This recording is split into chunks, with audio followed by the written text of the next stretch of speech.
अस्सलामुअलैकुम। अभी हम लोग प्रेशर स्विच के बारे में पढ़ने वाले हैं कि एक प्रेशर स्विच क्या होता है और उसका कैलिब्रेशन कैसे करते हैं, लूप चेक कैसे करते हैं। ठीक है, तो प्रेशर स्विच एक इंस्ट्रूमेंट है जो कि इलेक्ट्रिकल सर्किट को ऑन ऑफ करने में इलेक्ट्रिकल सर्किट का ऑन ऑफ करने पे काम आता है सेट पॉइंट फिक्स करने पे।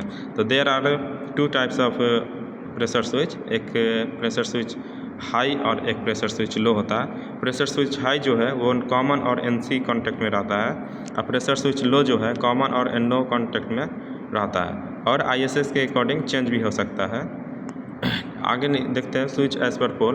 3 टाइप का पोल होता है, single pole single throw, single pole double throw, और double pole double throw. Okay, वो कॉन्टेक्ट ऐसा होता है। Calibration of PSH, pressure switch high का हम लोग कैसा कैलिब्रेशन करते हैं, तो क्या चीज़ चाहिए। For example set PSH tag number इतना है और सेट पॉइंट 20 पीएसआई है, तो इंस्ट्रूमेंट कौन कौन सा इक्विपमेंट चाहिए। डिजिटल मल्टीमीटर, प्रेशर कैलिब्रेटर और calibration checklist. Switch action, switch दो एक्शन हो सकता है। Contact shall be open on increasing pressure, यानी प्रेशर इंक्रीज़ करने पे ओपन हो सकता है, और दूसरा है कि प्रेशर इंक्रीज़ करने पे क्लोज कॉन्टैक्ट आ सकता है। तो अभी हम लोग चेक कर रहे हैं डिजिटल मल्टीमीटर को एक कॉमन और एक एनसी कॉन्टैक्ट में कनेक्ट करके रखा है। अब बजर मोड सेलेक्ट किया और प्रेशर कैलिब्रेटर को कनेक्ट किया है। ये प्रेशर कैलिब्रेटर है हमारा, और यहाँ पे जो दिख रहा है ये प्रेशर एडजस्टिंग नोब है, जिसको क्लॉकवाइज घुमाएंगे तो हमारा सेट पॉइंट बढ़ेगा, और एंटी क्लॉकवाइज घुमाएंगे तो प्रेशर सेट वैल्यू घटेगा। उसको हिसाब से हम लोग एडजस्ट करते हैं। आगे उसके बाद क्या होता है कि जैसे इतना पे हम लोग कनेक्ट करने के बाद 20 psi तक एक अपने मन से आप अपने अंडरस्टैंडिंग से इसको प्रेशर एडजस्टिंग नोब जो है उसको एडजस्ट करेंगे, इतना घुमा देंगे क्योंकि इतना तक 20 psi तक होना चाहिए। उसके बाद प्रेशर अप्लाई करेंगे, अरे करेंगे अगर 20 पे नहीं जाके 21 चला गया, 22 चला गया, फिर भी कांटेक्ट नहीं हुआ, और 25 पे जाके कांटेक्ट हुआ, तो जैसे 25 पे कैसे मालूम चलेगा कि बजर चालू हो जाएगा।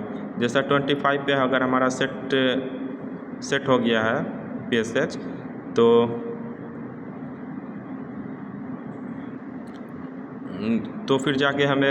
फिर हमें जाके घटाना पड़ेगा। अभी उसको फिर एंटी क्लॉकवाइज लूज़ करेंगे तो वो फिर 24, 22, 23 ऐसा करके 20 पे आएगा। धीरे धीरे 2-3 टाइम लगेगा, 4 टाइम लगेगा, आई थिंक 3-4 दफ़ा में सेट हो जाएगा। जब 20 पे ही आपका बजर होना चालू हो जाए तो समझिए कि हमारा सेट हो गया है कॉन्टैक्ट। ओके, आगे चलते हैं। वही केस लिखा है 1 and 2, set in pressure increasing open, और सेकंड वाला भी है कि प्रेशर इंक्रीज़ करने पे क्लोज का फीडबैक आना चाहिए। डेड बैंड क्या होता है। डेड बैंड सेट वैल्यू और रीसेट वैल्यू के बीच का जो डिस्टेंस होता है उसको डेड बैंड कहते हैं। फॉर एग्जांपल हमारा 20 psi सेट पॉइंट है और 17 psi पे रीसेट हो गया, मतलब बजर होना बंद हो गया, तो वो उसको डेड बैंड कहते हैं, बीच का जो डिस्टेंस हुआ 3 psi। उसके आगे चलते हैं calibration of PSL, pressure switch low.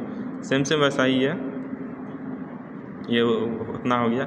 Loop check में क्या करते हैं, लूप चेक में भी देखिए यहाँ लिखा हुआ set point, reset point, dead band क्या होता है, ये सब है, आप पढ़ लीजिए। और उसके बाद लूप चेक ऐसा होता है, डीसीएस से डीआई सिग्नल है, एमपीएस, जेबी, ये सब है, पीएसएल है। उसके बाद ये दिखा रहा है कि जब हम लोग नाइफ क्लोज करके जाते हैं लूप चेक करने के लिए, तो वहाँ पे हमारा 24 वोल्ट डीसी पावर आना चाहिए। मल्टीमीटर लगाएंगे, डीसी वोल्ट में कनेक्ट करेंगे तो 24 वोल्ट डीसी, इंस्ट्रूमेंट का 24 वोल्ट डीसी होता है, 24 वोल्ट डीसी चाहिए। और क्या है, we apply pressure as per the set point given in the ISS from the field and confirm output on off signal from DCS operator. खलास, यही हमारा लोग का ये है, क्या कहते हैं, PSH स्विच है, प्रेशर स्विच। खलास, खुदा हाफिज़।